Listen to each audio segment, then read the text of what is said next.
You want to? Sure, that's perfect. You know, I didn't even really introduce myself. I was supposed to.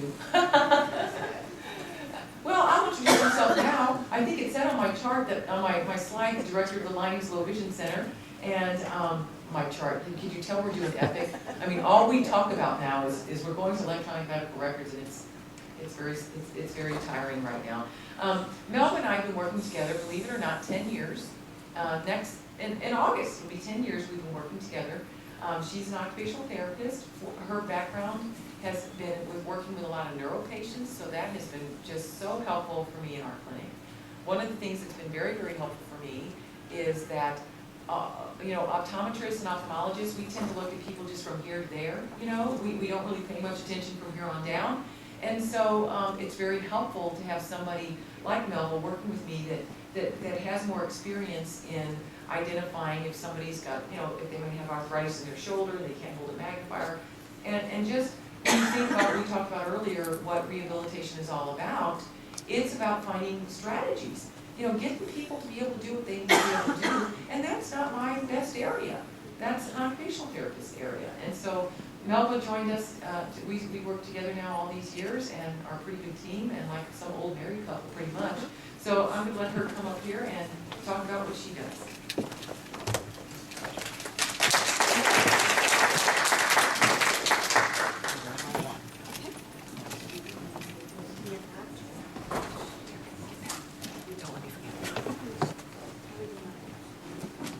I left my phone. Nobody was trying to keep time.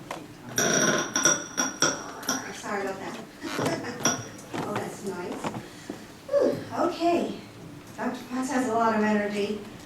Coffee. I know. but so do I. I guess between the two of us, we keep things moving. We have to at work. And so I am an occupational therapist, and I'm also a low vision therapist, and I do teach a low vision course to our occupational therapist at the university. And here is, again, because trying to introduce this emerging area to our next generation. And so I'll get right into, so as Dr. Fox said, there's a lot of changes going on, and we see a lot of people who get to this point in life, you know, they're retiring or thinking about retiring or have retired, and they have a stack of books. You know, just yesterday I went to see a patient at his house, and he had a stack of World War II books. He's been wanting to read forever, and now he gets to that point where he's retired and he thinks he can do it, and he has developed macular degeneration, and it's not so easy for him to do.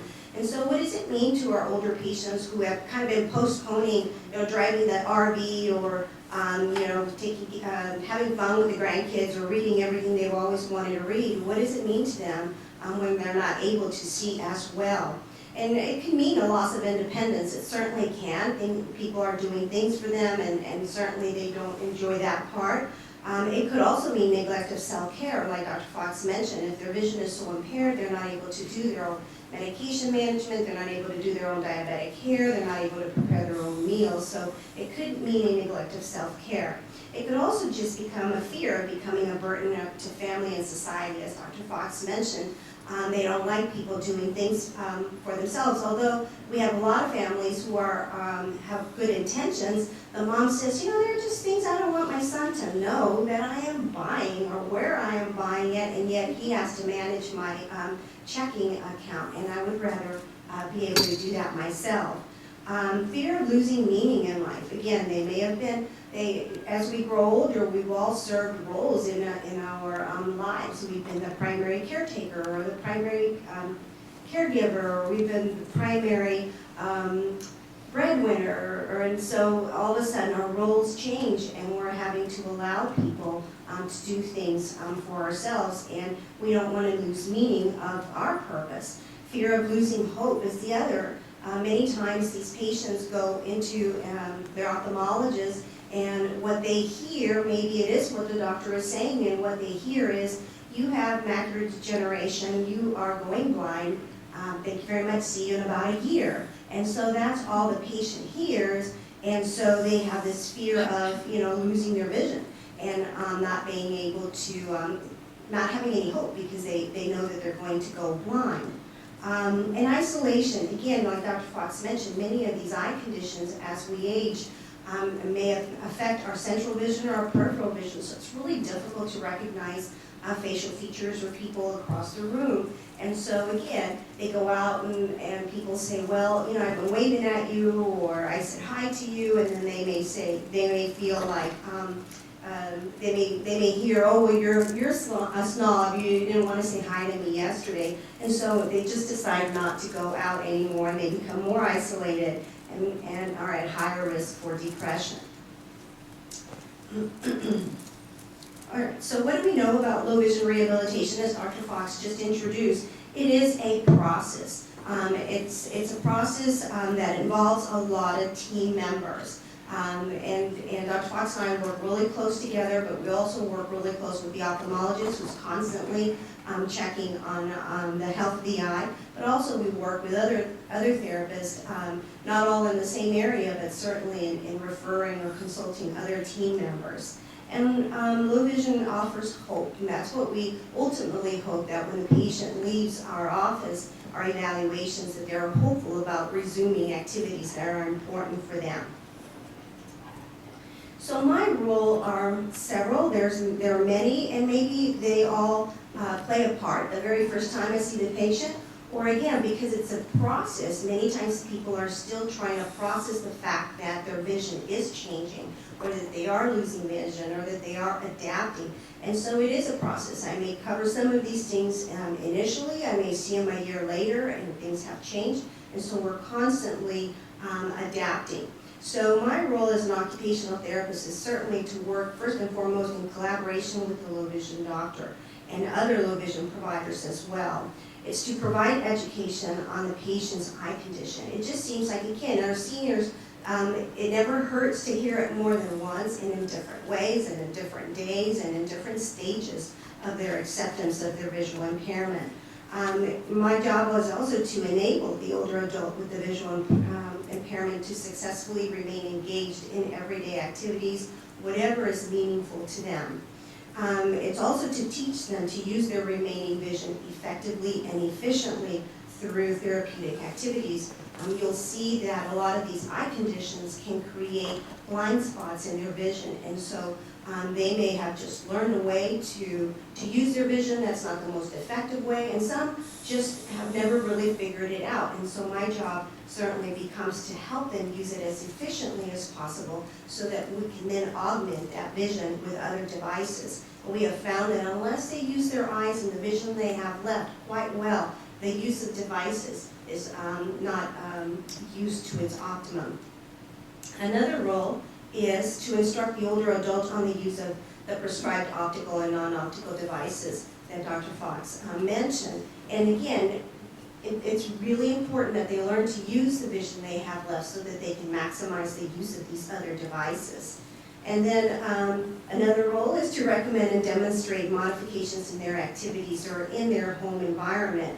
As you heard from Dr. Fox, a lot of these eye conditions can contribute to glare, can contribute to sensitivity to, or contrast sensitivity. A lot of these eye conditions, because they are affecting the retina, do not take in the light in the same way, and so they're needing a lot more light, making things brighter, those type of things. And so really important that we talk about it in the clinic, but even more important that I go out in their home environment and help them make these adaptations in their home. And last but not least, to provide low vision resources available in the community. Many times they're just not aware of what else is out there that could help them. So what I need to know, and this is where it's important for me to work closely with a low vision doctor, is I need to know what's the eye condition causing this low vision. Otherwise, it's like the blind leading the blind. If I do not know what's going on, then I do not know if it's a progressive condition, if it's not, and what area of the eye it affects so that I can better get to those adaptations sooner than later. So I need to know what their functional vision is. I need to know what their acuities are, distance and near, especially near, because many of these activities require reading or identifying something within their near field. I need to know what their eye muscle control. Are they complaining of double vision? Has that been corrected for? Obviously, contrast sensitivity and glare sensitivity is important as well. Although Dr. Fox, the chances of that occurring as we age increases, and so I pretty much assume that a lot of these issues are the case with a lot of our older patients. And then what I need to do is to communicate to Dr. Fox or to the low vision doctor on how they responded to the prescribed reading glasses that she may have prescribed.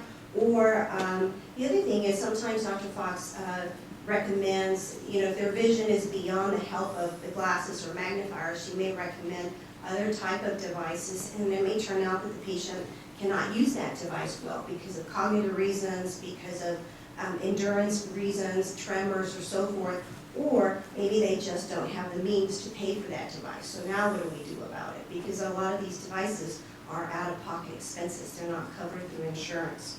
So we're problem solvers, if nothing else, in our clinic. And so from an education standpoint, from the minute the patient comes in, I'm evaluating and I'm educating and I'm instructing, and our older patients, you gotta get them and hit all of these areas because they get tired or they may not be able to come back because transportation is an issue. So a lot of this, I start doing right from the start. So education is really important. And it's not just important to educate them, it's important to educate their family members. Many times, because of macular degeneration, I may have a son or daughter who says, I think my mom may be faking that she has an eye condition, and it's like, well, why do you say that? And they may say, she can't see the food on her plate, but she can pick up a dollar bill on the floor, and so why is it that she can do that? And again, explaining that macular degeneration affects the central vision. So certainly the food on the plate is going to be more difficult for them to see, but their periphery is intact, and so that does make sense. And so many times I love for family to be in the room because they're hearing the same thing, and it helps them understand as well. And so, like Dr. Fox mentioned, it's really important to not only that we give them hope, but we also help them understand what are the strengths, what are the possibilities, but also what are the limitations of low vision rehabilitation. If they are legally blind, then driving is not and cannot be a goal, and here are the reasons why. And so constantly going over those. I think nobody wants to get out and harm anybody, and so I think it's important to help them understand what the strengths, what they can still do, but some of the areas that are not going to be possible, and what other alternatives can we come up with. The main 4 eye conditions that Dr. Fox mentioned were macular degeneration, diabetic retinopathy, glaucoma, cataracts, and we also see a lot of people, because of stroke, have visual field cuts or homonymous hemianopsias, so they have a complete visual field cut. And so these are very common with the population in low vision rehabilitation, and so me being aware of what it is that they have then helps me set a plan of care that's appropriate. But many of these eye conditions can involve central scotomas or central blind spots or blind spots throughout their periphery, like with diabetic retinopathy over here, or with glaucoma, then their field loss, their peripheral field loss is gone, or they may have a complete visual field up because of stroke. So knowing what their eye condition is then certainly helps me to start setting that plan of care. So education, like I said, is one of the main things that I do. Many people want to know, will I go completely blind? Many of our patients will say, my doctor said I have macular degeneration and that I was going to go blind. And so they're already, preparing themselves for that. And yet macular degeneration in and of itself is not going to cause blindness, complete darkness or complete blindness. It will affect your central vision, and it will certainly impact your ADL performance. It may mean eventually no driving, but completely blind, no. But yet diabetic retinopathy can cause a retinal detachment that can cause blindness. And so educating them on these things and putting them in functional terms is a really big part of what I do. Many patients, they sit there patiently. I know they sat there patiently through Dr. Fox's evaluation, and they sat patiently through mine, and at the very end it's like, yeah, but can I just get a stronger pair of glasses? It's like, okay, let's start this again. The reason that you cannot get a stronger pair is because of this. And it's not because the retina is affected, and if the retina is affected, it's going to certainly affect the image that they get. And so, education is a really big part of what I do as we go along trying to find some solutions. One of the things that I have to educate a lot of our low vision patients about is magnification. Many of them come with tons of magnifiers that they've acquired from the community, and I have to educate them on that the stronger the magnification, the smaller the field of view. So many of them want to know, why can't I just get a magnifier as big as my newspaper so I can put it over that and then be able to see it? And so educating them on the fact that a magnifier like that does not exist, and in fact, the stronger they get, from 4, 5, 6, 7, 8, the smaller the field of view. And so it's also, which is really important for them to have a low vision evaluation, because Dr. Fox can try and see if she can change that prescription a bit so that maybe the prescription is stronger and the magnification device can be weaker, therefore the field of view can be bigger. And so we work as a team, again, depending on what it is that the patient wants to do and what's their personality like, and are they willing to use something this small. And I've had a lot of people say, oh, if I had to use that I just wouldn't be able to continue. And yet I had another lady the other day, hers was broken, and we had ordered a new one, and she came in and she just loved it. She just thought it was the best thing. She was able to see things again. And so a lot depends on what it is they want to be able to do in their personality, but educating them on why it's not possible to have one as big as their newspaper. The other thing that's really important is teaching these patients with low vision how to use the vision they have left, making them aware. I have a lot of people, I do a reading evaluation, that's one of the very first things that I do, and I have patients who start off reading really well, and then all of a sudden they stop, and they say, you know, I can't see that letter, I just can't see it. I saw the other ones, but I can't read, they'll say, I can't read. And I'll tell them, well, you've already read 50% of the sentence, so what are you experiencing? Well, I'm experiencing that there's this blind spot there, there's this spot, and it's covering that letter. And so making them aware of, yes, there is a spot there, but if they keep moving their eyes, or if they move the reading material, then it'll trick the brain into identifying parts of the other word or letter, and they can continue to resume driving, reading. And sometimes making the print bigger, certainly contributing to better lighting, can help them better understand those spots and what they can do about it. Using their peripheral vision is a big part of what I help them do. And so again, making them aware that their peripheral vision is still good if that's the case. If their peripheral vision is not good, and it is their central vision that's much better, helping them understand that and how they can move their eyes and their heads so that they can scan more efficiently. So I spend a lot of time doing this prior to getting into the non-optical and optical devices options that are available. This is just an example of one of the scotoma training awareness exercises that I use. So someone who's trying to read, that blind spot just follows them wherever they go. So they can see this here, they can see this here, but they can't see this here. And so it does not make sense to them. And so one of the tricks is that something's got to move. They've got to keep moving their head or their eyes, or we need to read the reading material. We need to move the reading material so that they can move out of that blind spot right here. And so I spend a lot of time teaching them how to do that. Sometimes making the print bigger helps, certainly making it brighter helps, but there also has to be a certain amount of awareness and movement that occurs. So one way is another activity is that I'll have them stare at tell them to look at a card like such as this, and then just describe to me everything they see. So it's very helpful for them to say, I see some eyes, and I know this is the face, but you know, that's all I see. So then if they don't see anything down here, or they don't tell me they see something here, I have them move their eyes downward or to the side, and when they do, they'll say, oh, I don't know what it says, but there's a word there. And so helping them become aware of that, when they move their eyes a certain way, they become more aware of information.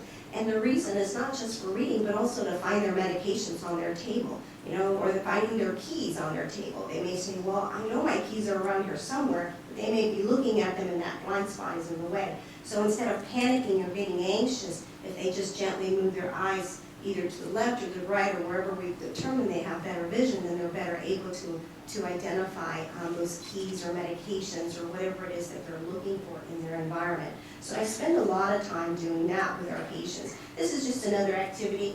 Again, if they look right at the center and they tell me I don't see anything, then I know the central scotoma is right in the center. And then they say, well, I know it's a claw, but you know, I can see a 1, a 2, but I don't see a 3 and I don't see a 4, but I can see the 5 and the 6. And so it puts it just in terms that we can better understand and they can better understand. I, of course, already know where their spots are because Dr. Fox may have already done the studies and I know where they are. I want to know whether the patient knows where they are and what they can do about it. A lot of scanning. I also spend a lot of time doing scanning. So everything from just paper pencil type activities or reading, calling out letters or identifying letters to using some things on just the board or using a more sophisticated device called the Dynavision where I can help them move their eyes in certain ways and systematically too, and so that ultimately their scanning can be a lot more efficient while they're walking out in the environment trying to identify objects or people in their environment. So that's a big part of what I do. The other thing is that we do have accessible to us are these large electronic devices. They were called CCTVs, now we call them just electronic magnification devices. And so I use these as training devices in the clinic where again, I can make the print really big to compensate for those small blind spots that they may have. So making it bigger, the blind spot is not as evident. Making it brighter also helps to trigger better contrast. Or I can limit the amount of information so that there's not a lot of visual clutter and they can concentrate. My goal with this, and the patients always say, oh, this is where they feel like there's hope, is that they haven't been reading for months. Some haven't been reading for years. And so to make things ideal for them is to give them that sense of hope again, that encouragement, that confidence, and then we can start working towards using their eyes a little bit more efficiently, so hopefully we can, if at all possible, minimize the size of print they can identify so that they can do their reading and in their home environment.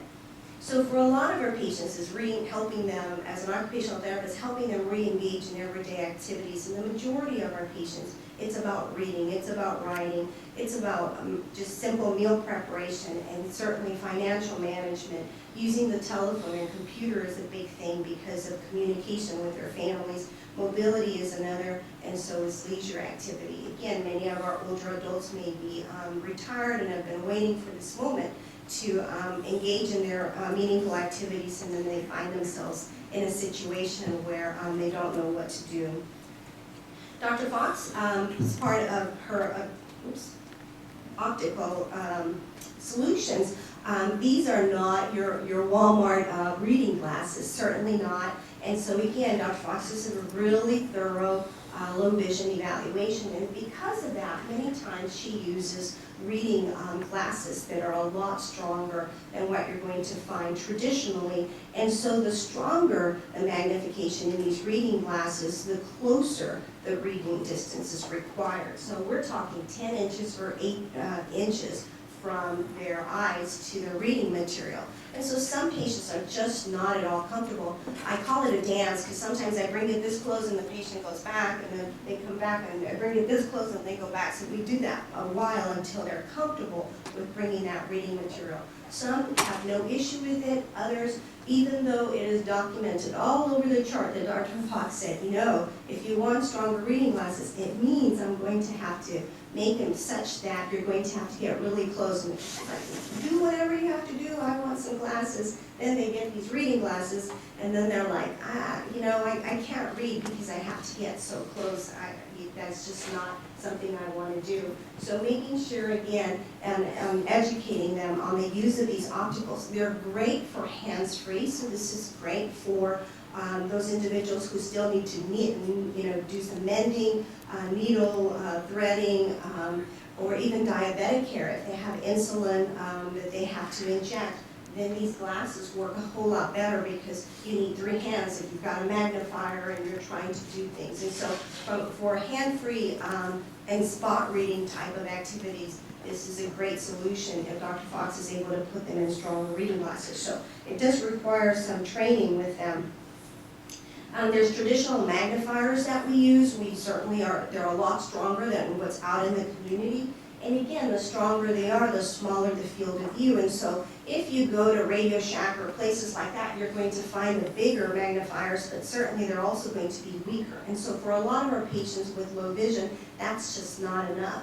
Many of them now have much better lighting. They used to not have any lighting with them, but I still have yet to find a really good magnifier with a lot of great lighting. And so again, what we do in the clinic is if somebody just wants to spot read, they just want a quick look at price tags, things like that, that's available. Teaching them how to use it, either they're holding it or they're standing it, or again, it's hands-free. So all of that we have available that we can help them assess and determine which is going to work best for them. From a non-optical standpoint, there's a lot out there. Certainly there's catalogs. We work with the San Antonio Lighthouse. They've got a lot of options available for them as well. But typically it's taking in all those principles that are consistent with low vision, making things bigger, making things brighter, making things more higher contrast. So you can see that on the phone here, bigger buttons, you know, darker numbers, with a checkbook, making it a lot bigger and brighter, and so that the patients can continue to perform these activities with these type of devices. So that's one way, and certainly any device that can talk can be very beneficial. There's a lot of stuff out in the market, talking watches, talking clocks, clocks that remind you when to take your medication, this little voice labeling device where there's little labels. You record it onto the pen, and then the pen touches the little label, and it'll say take medication 3 times a day. Or if you want to put this in your kitchen, you can put these are the can of beans, this is the can of tomatoes, this is the can of. So there's a lot of gadgets out there. Again, these are not covered through insurance companies or Medicare, and so it's an out-of-pocket expense. We could be talking $10, $5, or we could be talking a couple $100. And so we look at different type of things.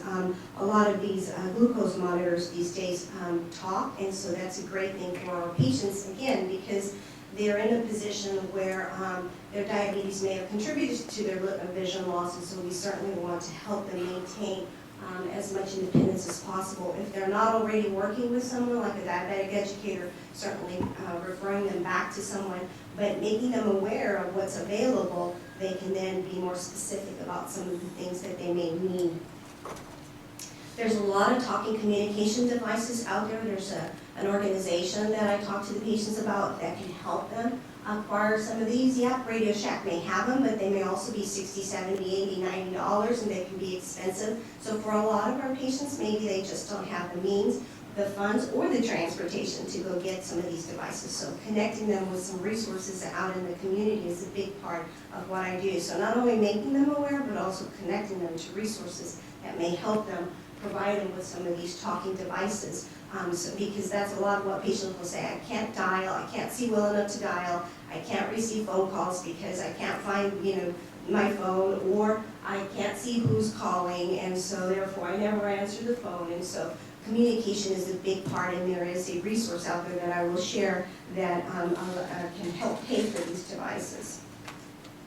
Again, just a lot of making things bigger, making things brighter. A lot of people come with their family members and showing their family members, say, okay, I can order something like that, or heck, I can go on the computer and I can make something like this. I can make it a lot bigger. I can make it a lot brighter. One of the biggest complaints too is that, well, when I write down a telephone number, then the number starts off at the upper left corner, and then before I'm done, it's down on the right corner, and I can't find the telephone number again. And so using a paper with lines already can help them make better use of their peripheral vision. So if their central vision is impaired, the lines can help them, guide them by the use of their peripheral vision. So using paper like this, which is commercially available, can help them focus in on the activity a little bit better. And then they can use a darker can.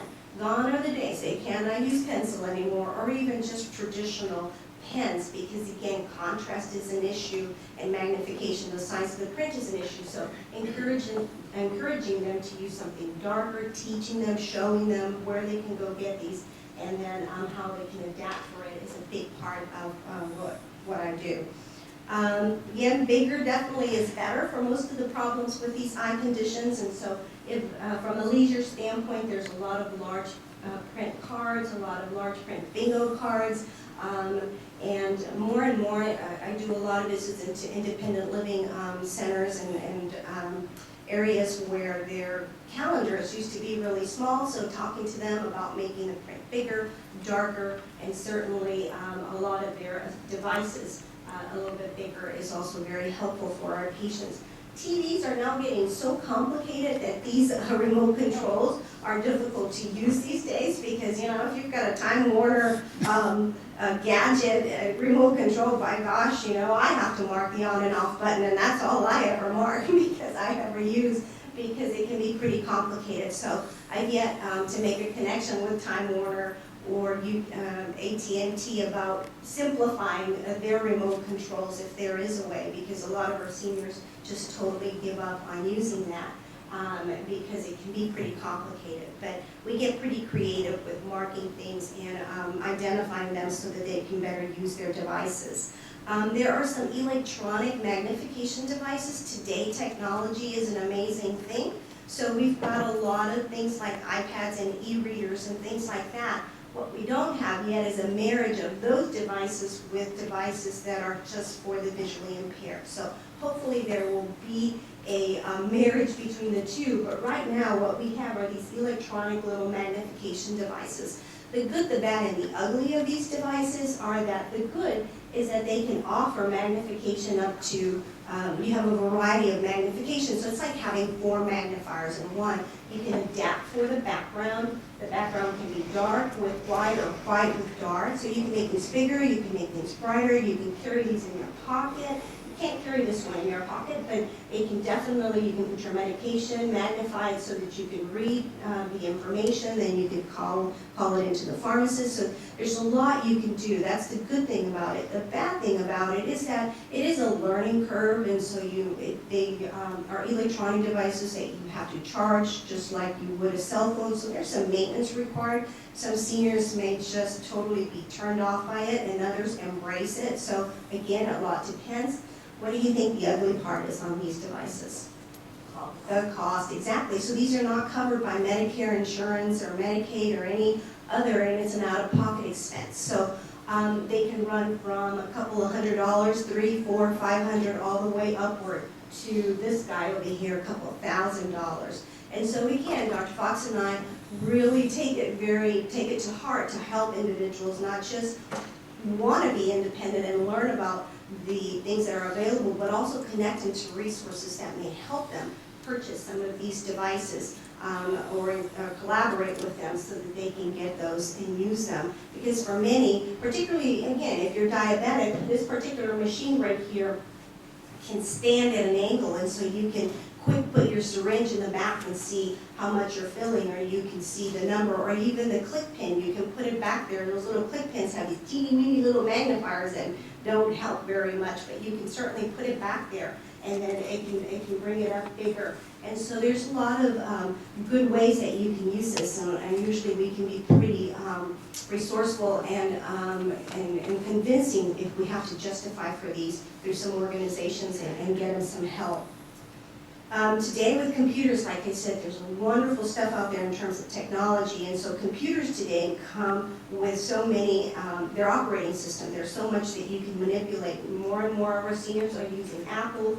Many of them have at least a PC, and so I make sure that at least I can educate them and go through with the computer. What do they have? What are they using? Can we look at their operating system? What can we, their accessibility features? Can we change the contrast? Can we make it bigger? Can we improve upon the keyboard again to make things stand out a whole lot better for them? In addition, there is some software out there. It can range from a couple of dollars to a couple of hundreds of dollars. And so, again, if they are seniors who are still employed part-time, then we can certainly look for resources through the Department of Rehab, the Department of Rehabilitative Services, Division for Blind Services. There's a area for vocational rehab, so we've got some seniors who are still partially employed or still full-time employed and are not able to do the tasks because of their vision, then we can certainly refer them there, and they can provide them hopefully with some software to help them utilize their computer more efficiently if that's part of their job. And so there are some software out there now, more and more. There's thumb drives, because before with the CDs, you could only put it on one computer, but if you were at work and you needed something differently, what would you do? And so nowadays, there's a lot of flexibility, and again, it's that connection. How do we connect people to the right resource and also their pocketbook, because they can be pretty pricey. Cell phones is a big part. It changes so much, but especially now with smartphones and so forth. And so smartphones are very smart, but sometimes not so smart, because we just want them to do very simple things for our seniors, and they go off doing too many things. And so the jitterbug is still a popular one that a lot of seniors use. It's a very straightforward phone. One of the disadvantages is that you have to contract with them. You can't contract with Verizon or AT&T or Sprint or whomever you have, but it does simplify the use of the phone. And so I do have a lot of seniors and their families who look into this as an option. But I also try and stay on top of the smartphones, and just if people come in with whatever phone, we try and see if there's any way to help them utilize the phones that they have to, again, utilize these principles and making things bigger and darker, and if there's any voice option.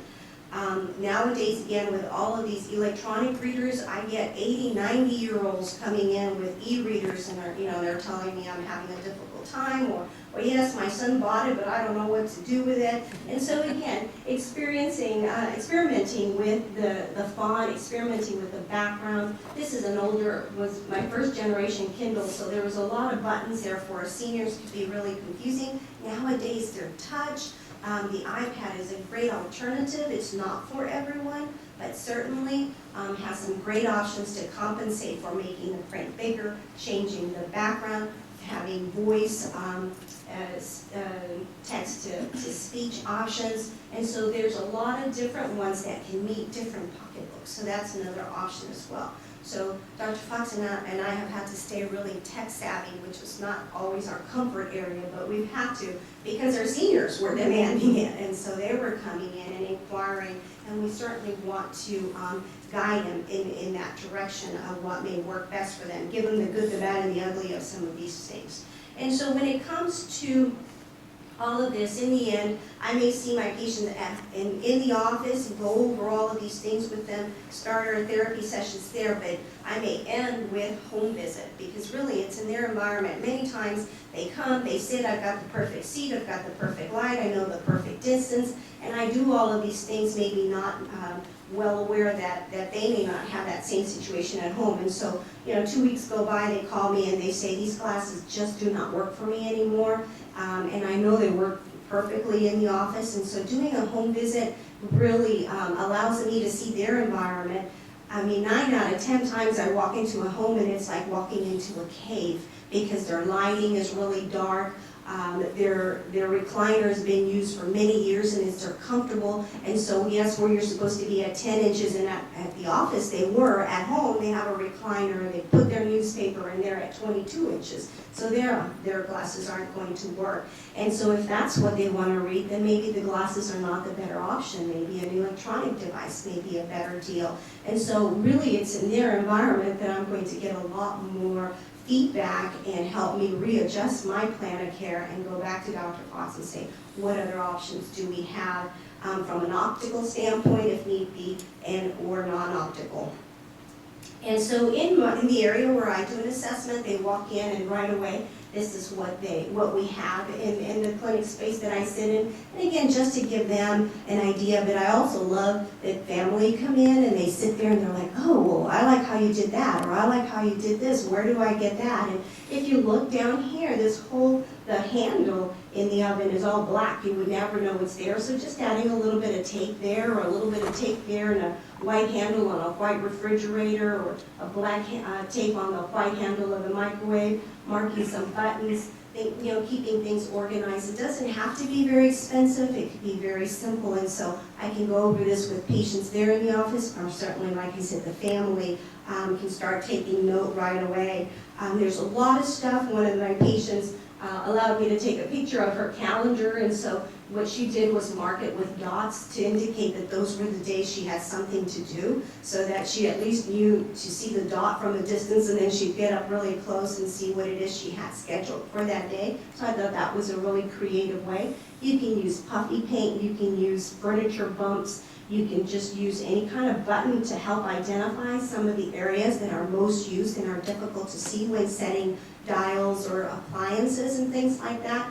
And so that's something certainly that I can help them, or work in collaboration with their family to guide them on how they can do that in their environment. So making things more visible to them, be it visually or tactily, is a big area as well.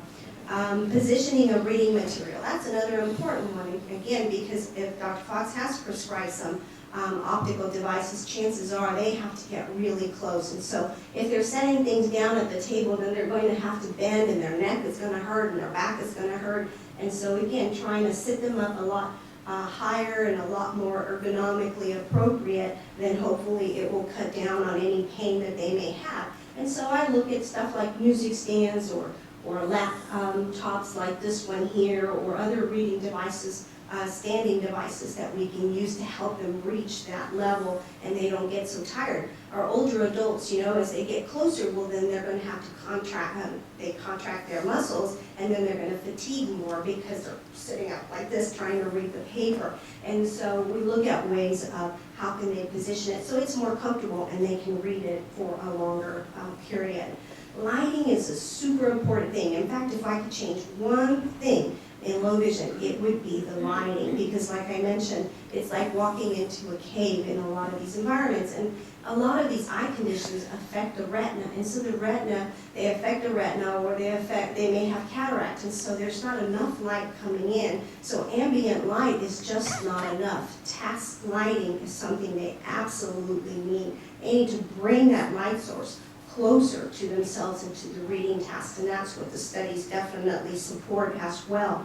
But then what light? Which light is better? I have patients ask me, is it going to be the incandescent lighting? Is it the daylight lighting? I have patients who tell me, I only read at 9:30 in the morning. Before 9:30, after 9:30, I stop reading because they go by their favorite window or they go outside and read, and daylight is the better light that they find is much better for them. So we try and replicate that. Full spectrum lighting is a super great new light for a lot of these low vision patients. They respond quite well. Compact fluorescent lighting. There's the daylight that's a lot brighter, and then there's a soft light that's a lot more yellow. And for many of our patients, it's a combination of these lights, but it a lot depends on what it is that they want to be able to do. I did a home visit yesterday, and the lady's been on that property for like 40 years. And you walk in, and she's got these dark furniture, and it was before they had, lights right in the center, so she had a bunch of lamps. And so definitely the first visit was just, marking how many light bulbs I was going to help her bring, because again, a lot of her seniors, their kids may not even live in town. And so for them, by the time they get the lights changed, they may have tripped and fallen, or they're just not utilizing the devices we've gotten them because the lighting is poor. So part of my home visit is sometimes carrying around a bunch of light bulbs to make sure that I can change and show them what to do. And once they see it, they appreciate how much better they can see. So I spend a lot of time on lighting as well with our patients, and based on what it is that they want to do. So something simple is just under the cabinet lighting. It doesn't even have to be very expensive these days. You can go to Home Depot, and these right here cost about $20, $25. You don't even need an electrician. You just screw them under the cabinets, and then just attach the lighting onto the outlet. And so it's a really simple solution, 20, 25 bucks. You want a nice wider light. And so again, in terms of reading what how long do I put this frozen food in my microwave, and they can better able to see it with task lighting. Marking, like I said, this is just another picture of how instead of, if they can't see the little word broil, I can just use some of this puffy paint or fabric paint and mark things on their stove. You can always peel it away later if they don't like it or if they change their mind, but just ways to help them identify things. Or they can use the magnifier a little bit at a distance, but they're not on top of it, because if they're on top of it, their whole body is on top of their stove trying to get back there. And so this may just make it bigger, and they can make better use of the glasses that they have in lining. So there's some really simple and quick solutions, but again, making things bigger, making things brighter and bolder. Contrast is a huge issue with this population, so reading the newspaper can be no fun at all if they're doing it at all. So again, we can't change the ink in the newspaper, but we can certainly try and magnify the print through the use of devices and or the lighting. So if we change nothing else as we help them read, because these are some lighter sentences when we do the assessment, can they even, half the time they don't even know that these sentences are there, they just kind of jump from the darker ones to the other. And so, again, adding light makes a big difference, and so they can do that when we do the home visit. We can make sure that they have great lighting when they're reading their newspaper, because like I said, you cannot change the contrast in the paper. In fact, it gets worse and worse every year. Something simple as just pouring milk in a dark glass instead of a white glass, or coffee on a glass that's more visible than on a light glass, and something like that. So again, just really simple strategies in their home environment. They go a long way for a lot of these patients. Even their medications, like Dr. Fox mentioned, I walk into a lot of homes and I can see all the meds, yesterday's, today's, and last year's probably on the floor because they can't see them. And so helping them just organize them in a place where it's even a tray with a little lip or with a background. So this was just kind of an illustration of white on white how the patient is not going to see it. And so how important it is to enhance the contrast by just even putting a towel that may be a contrasting color than their medications, or on their cabinet, or having something with a lip so that if the medication falls, it rolls onto this and not onto the floor.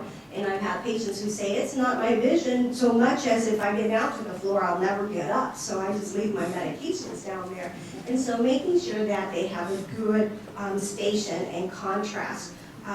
Sometimes stairs is something that they can't do anything about, but we always ask patients, do you have difficulty? Do you not go out to eat at restaurants because you're afraid of stairs? And so, again, if Dr. Fox has prescribed something stronger, one of the reasons she doesn't like to prescribe bifocals that are very strong beyond a certain point is because if you look down, it's going to affect their depth perception and contribute to fall. So many times Dr. Fox separates the stronger reading bifocal and puts it in a reading glass separate than the bifocal so that it doesn't contribute to that. But certainly they may not be able to control the fact that these are steps. These were the steps before we got the line. So you're standing here and it just looks like one whole, piece of concrete. And so again, really important to teach them how to get around in their environment, make good use of lighting and or contrast so that they can avoid some of these pitfalls. And we all have a dresser or a drawer like this at home. And so, again, for our older patients, sometimes it's daunting to do a home visit, and I see massive disorganization, and I think, they're 90, and they've always been disorganized. What am I going to do? And so I at least try and look at what are the areas that they need to work in, like, is it in the kitchen? That's important. So if it's a cabinet that looks like this could be dangerous because they don't see it. Their ability to distinguish detail does not allow them to see if that's a knife sitting in the middle of, all of these things. And so, really stressing the need to hang things a little bit more, making them more organized. Or the bathroom is another big area. And so I try and just focus in on those areas that are problematic. Their medication station, their diabetic station, or their for meal preparation. And so if I just kind of walk in there and look at the areas that we most need to organize, then the rest of the house that's the family's area. But some people have some great organizational skills, and so if nothing else, these last 10 years have taught me to be, to get rid of everything I don't need and to be more organized, because as we get older, our eyes fail us and we definitely need to stay organized. And so this is a big area too that I address. One of my best stores is the Container Store. You can find tons of great stuff in there, and I love to go in there and then see if I can find them at the dollar store or somewhere else, something similar. But just even this little thing here where you can set food items a little bit more organized so that we can mark them in ways that they can identify. And certainly lots of pill boxes these days that can help. There are lots of big pill boxes or small pill boxes, again, depending on what it is that they need. But introducing them to those things and then just giving them suggestions and even helping them with getting organized is a big part of what I do. Last but not least is really introducing them and providing some resources. Like we've said, low vision rehabilitation is a team approach. It's nurses, it's therapists, it's the doctors, it's the patients, it's their families. It's really important to connect them because there just isn't a seamless approach to this type of rehabilitation. Although, again, Dr. Fox does serve a lot like a PM&R doctor would. We have the team players, but we oftentimes don't always have them in the same place, or even identifying them as something we're still trying to do, since it's still a relatively new area. But there's some great resources, and these are free to the patient. Again, connecting them. These are talking books from Talking Books, Texas. These are patients qualified just based on their visual impairment. A nurse can sign for it, a social worker can sign, a therapist can sign, the doctor can sign to qualify them. And all they want to know is, do they have a visual impairment? Do they have a physical need? Are they print impaired is what they'll ask. And so the person, if they cannot access books, then they get this tape player, they get a cassette, and in that cassette is a little cassette with a little thumb drive. They put the thumb drive in here. Each one of these buttons speak, and it reads the books to them. It's current. It's just like going to the library, except this library is in Texas, and they'll connect the patient. We'll connect the patient with them. They'll give them a call, and they'll start sending the books that the patient identifies they want to use. And so it's really, you connect, you get, this has a battery that lasts about 30 hours, so it's great for traveling. It's great from room to room. You can put headphones on so it doesn't bother the wife or the husband. And so it's a really great resource. And so I do tons of these with a lot of our patients because they may want to augment their reading, they may want to replace their reading, and then I certainly have those avid readers who are offended if I even mention this. So I mention it nonetheless, but we have just different people who are going to want that. A local source is the Low Vision Resource Center, and they provide a reading service. And so it's called the Owl Radio. And so this radio provides 24-hour news for our patients. And so a volunteer will usually bring the radio to the patient, and then there's syndicated shows, or twice a day volunteers over at the Frost Bank tape reading the newspaper. So from 9 to 11 they read the San Antonio Express News, and again in the evening that it's taped. So twice a day for sure they get the San Antonio Express News. The rest of the time they get Washington Post, they get Money Magazine, they get National Geographic, so they get different excerpts from different magazines 24 hours a day. So I've had people tell me, these are great resources if I'm gardening or if I'm trying to do something else. I can leave the book on while I'm doing something, or I can have the radio on while I'm trying to fall asleep or something like that. So I tell them that sometimes people tell me, well, I listen to Fox, or I'll listen to CNN, or I'll listen to something like that. I say, yeah, but this doesn't have commercials and nobody yells at you, You can still listen to the news and be okay with that. So that's another option. These two are free. We just need to connect and fill an application, and you can get them online. This one's Texas Book, Talking Books Texas, and Owl Radio is the Low Vision Resource Center here in San Antonio. And so if you go to their websites, their applications are on there. You can download them, and you guys can refer them as well. So we have a San Antonio Low Vision Coalition about 10 years ago, was it, Dr. Fox? Shortly after we started, we found that, again, because it was a team effort, we weren't how do we connect with everybody? And we were all kind of doing similar things, but not the same, and yet we were all kind of saying, no, these are my patients, no, these are my patients, since everybody was being protective of their patients, and yet not one of us could meet all the needs of our patients. So about 10 years ago, we started a low vision task force, which turned into a low vision coalition. And basically what it is, there are lots of low vision providers here, all the low vision providers pretty much here in San Antonio, working together, doing best what they do, and we can all work together. So for example, we have the Department of Rehab Service, Division for Blind Services. So if we have a senior who wants to work or is still working but needs a lot of this technology and out of pocket is cost prohibitive, then the Department of Rehab Services has a great rehab program that's quite well funded at times that can help them provide these resources to help keep them employed. And so we refer them to them. The San Antonio Lighthouse has a great seniors program.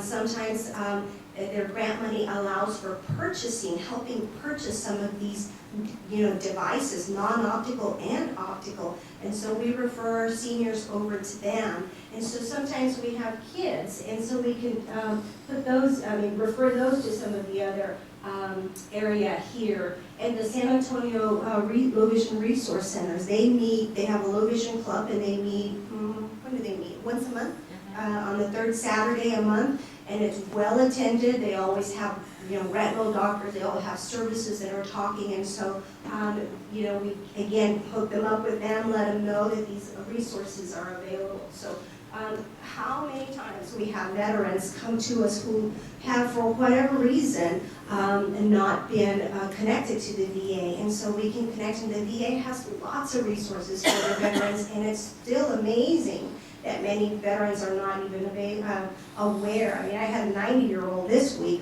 who has a visual impairment, and once I started showing him the electronic devices, he's like, oh, that would be wonderful. And he happened to be a veteran. He said, I'm not just a veteran, I'm a veteran times 2. He said, I've been to World War II and Korea. And so he said, so hurry, tell him, because I'm already 90 and I need to get these devices. And so that's what we do. We get a lot of 80 and 90-year-olds who've just gone their way and just never receive resources from the VA and are just not aware that the VA is able to provide them with these resources if they qualify.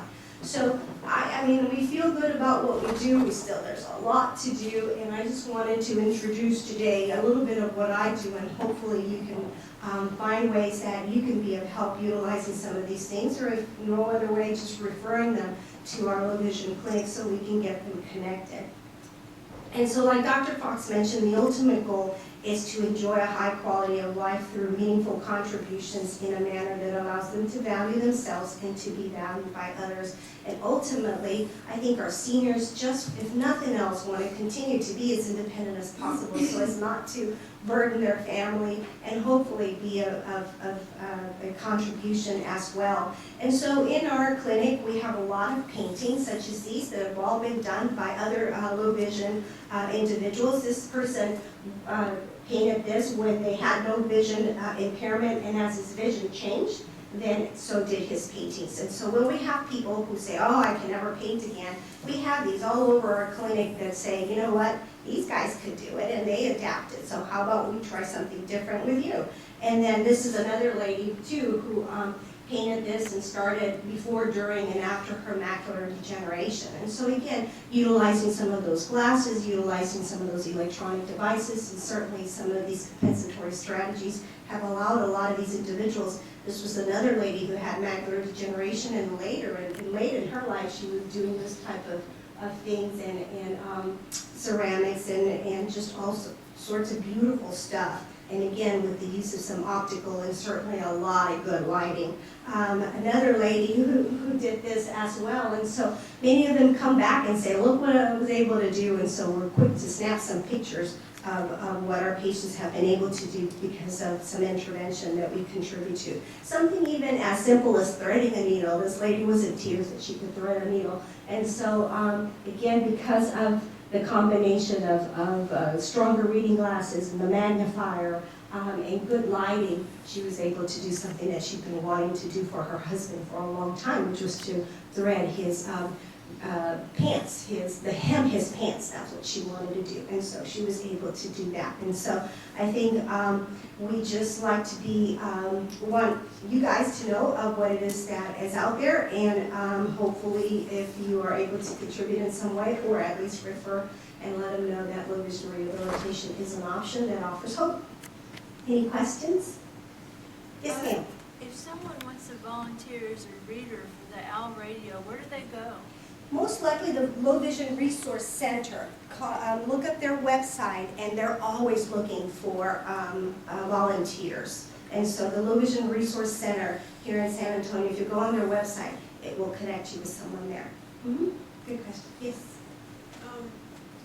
With the talks we've had, it's obvious that we're going to have a tsunami of younger Absolutely. patients with diabetic neuropathy as type 2 diabetes affects the children or kids at an earlier age. Are you seeing a generation now that are getting this, that are utilizing this at a younger and younger age? And what's in place to rehab? And a lot of them will be the working. Absolutely. Environment. Absolutely. Our low vision clinic, and Dr. Fox, feel free to chime in, but our low vision has changed. Our structure, our focus is expanded. I mean, when we first started, it was very much our older generation and very traditional, those 4 contributing factors. But on the other end, Dr. Fox calls it the bookends, because we're getting those kiddos with low birth weight and other issues that contribute to vision, who are, again, growing up and having vision issues as well. And then we've got all the baby boomers who in masses are entering the 60 and 70-year-old, where age-related macular degeneration and some of the other eye conditions are also occurring. And so we're finding, and we have all the blast injuries as well that are connected to vision issues. And so the focus and kind of just the whole environment in our low vision is expanding to meet not just our seniors, but others in the community as well. Would you say, Dr. Fox? But actually, what Melva says is exactly correct. In fact, I had a resident, and I've had her a couple times this week, we did not see a single macular degeneration patient. We saw 2 brothers that had a mitochondrial disease and had been vision impaired. We just saw all these other things.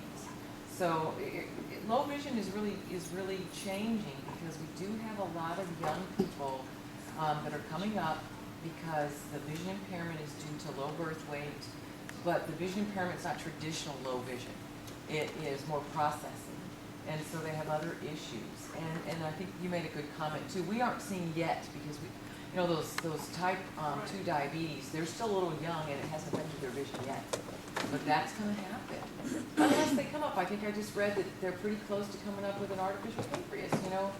Those are type 1s. I don't know how, but I'll tell you what is happening. What I'm seeing is I'm seeing people now with type 1 diabetes. I'm seeing people now with type 1 diabetes, and they're maybe in their 60s, and they were diagnosed when they were very young, 10, and we didn't used to see that. I mean, they just didn't live that long. So I think it is changing. Our clinic in 10 years is very different now than it was 10 years ago. And thank God for Melva, because a lot of it is neuro. I mean, we're just seeing a lot more neuro patients than we used to see. Any other questions? No? All right. Oh, yes, ma'am. One more. You mentioned that one of the organizations has meetings, low vision. The Low Vision Resource Center, the Low Vision Resource Center also has a group called the Low Vision Club, is it, Dr. Fox? And they meet every 3rd Saturday of the month. So again, if you go to their website, Low Vision Resource Center, it will talk about the meetings that they have. And they meet every 3rd Saturday. At Warm Springs. At Warm Springs, just down the road. So they constantly have speakers and technology, and just they're an active group. Yes. Thank you. Definitely. You're welcome.